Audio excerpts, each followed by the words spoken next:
PoK में नरसंहार पर भारत ने कड़ा रुख अपनाया है। विदेश मंत्रालय के प्रवक्ता रणधीर जायसवाल ने कहा कि पीओके में पाकिस्तानी सेना और पुलिस ने बर्बरता की है। पाकिस्तान अपनी नाकामियां और मानवाधिकारों के उल्लंघन को छिपाने के लिए लगातार फेक न्यूज और प्रोपेगेंडा फैला रहा है। भारत ने साफ कहा कि अंतर्राष्ट्रीय समुदाय को पाकिस्तान की इन हरकतों और अत्याचारों के लिए जिम्मेदार ठहराना चाहिए। आपको बता दें कि पाकिस्तानी सेना की फायरिंग में 35 प्रदर्शनकारियों की मौत हो गई, 200 से ज्यादा लोग घायल हैं। पीओके में फील्ड मार्शल मुनीर की ज्यादतियों के खिलाफ आवाम सड़कों पर उतर चुकी है। मुजफ्फराबाद, रावलकोट, भिंबर गली समेत पूरे पीओके में प्रदर्शन हो रहे हैं। हालात बेकाबू हो चुके हैं। पाकिस्तानी सेना की फायरिंग में 35 लोगों की मौत के बाद पीओके में कई शहरों में प्रदर्शन हो रहे हैं। मुनीर और आईएसआई के खिलाफ नारे लग रहे हैं। ज्वाइंट अवामी एक्शन कमेटी के बुलाए बंद पर प्रदर्शनकारियों और पाकिस्तानी सेना के बीच आमने सामने की हिंसक झड़प हुई है।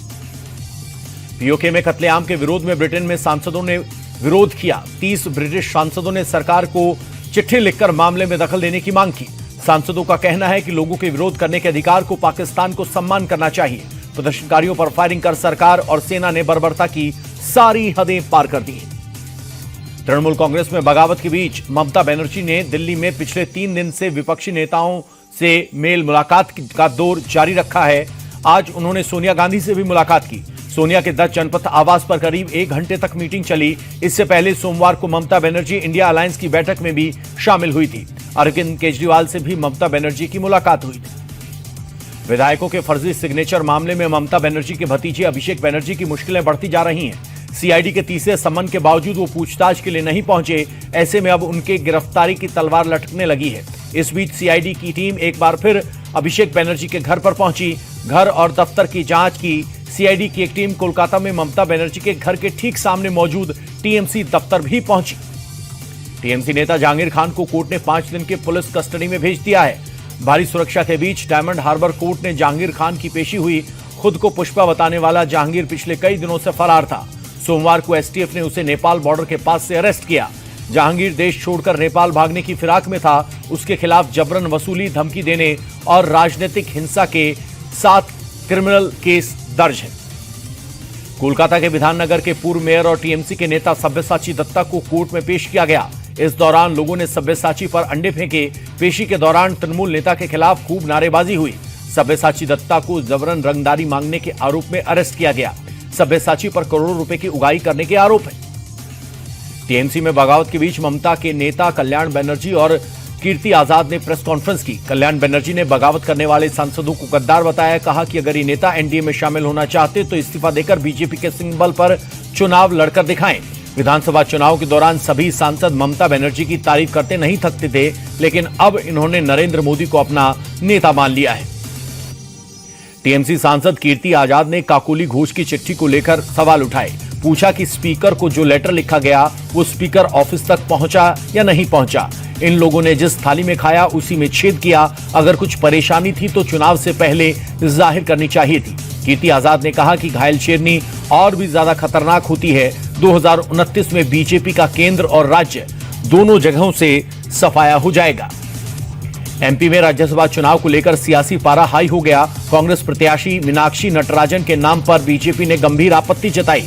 बीजेपी का आरोप है कि मीनाक्षी ने तेलंगाना में दर्ज मामलों की जानकारी फॉर्म में छिपाई है। इस विवाद के बाद दोनों पार्टियों के दिग्गज नेता विधानसभा पहुंच गए, जहां निर्वाचन अधिकारी के दफ्तर में तीखी बहस हुई। रिटर्निंग ऑफिस के दफ्तर के बाहर कांग्रेस और बीजेपी के कार्यकर्ताओं के बीच जमकर धक्का मुक्की हुई और हंगामा हुआ। नीट री एग्जाम को लेकर शिक्षा मंत्री धर्मेंद्र प्रधान पूरी तरह से एक्शन में हैं। तैयारियों का जायजा लेने खुद एनटीए दफ्तर पहुंचे। 3 मई की परीक्षा रद्द होने के बाद 21 जून को दोबारा नीट परीक्षा होने जा रही है। धर्मेंद्र प्रधान ने साफ कहा है कि इस बार साइबर खतरे को देखते हुए सुरक्षा एजेंसियां पहले से ही हाई अलर्ट पर हैं।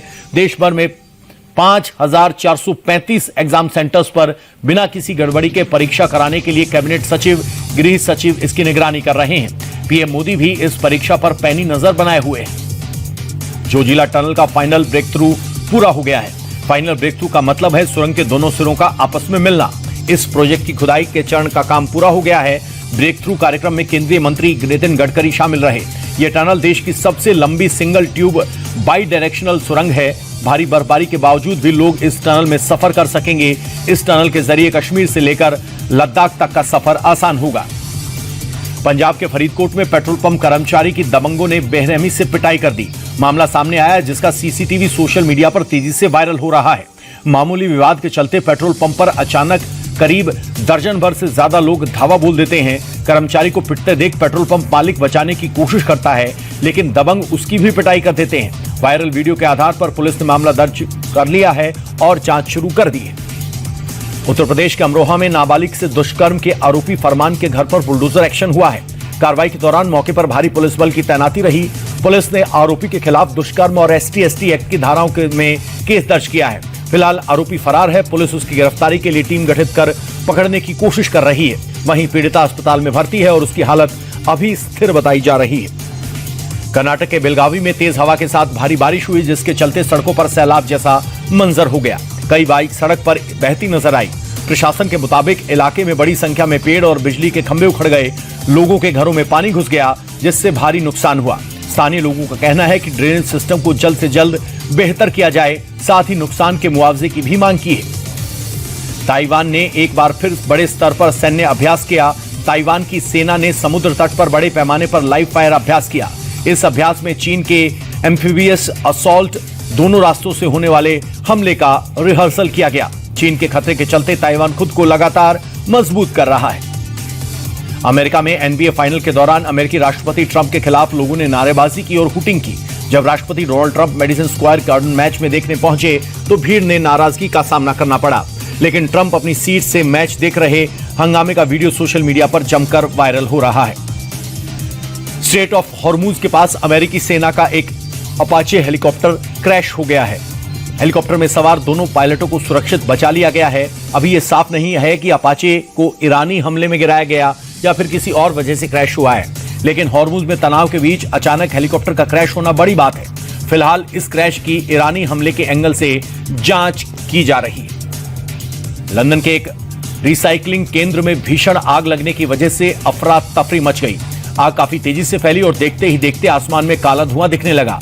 आग को बुझाने के लिए कई दमकल गाड़ियों और 100 से ज्यादा दमकल कर्मियों को काफी मशक्कत करनी पड़ी। अधिकारियों के मुताबिक रिसाइकलिंग साइट पर कूड़े का बड़ा ढेर लगा हुआ था, जिसमें ये आग लगी। उसके बाद आग पास के एक गोदाम में भी फैल गई। आग की वजह से कोई जनहानि नहीं हुई।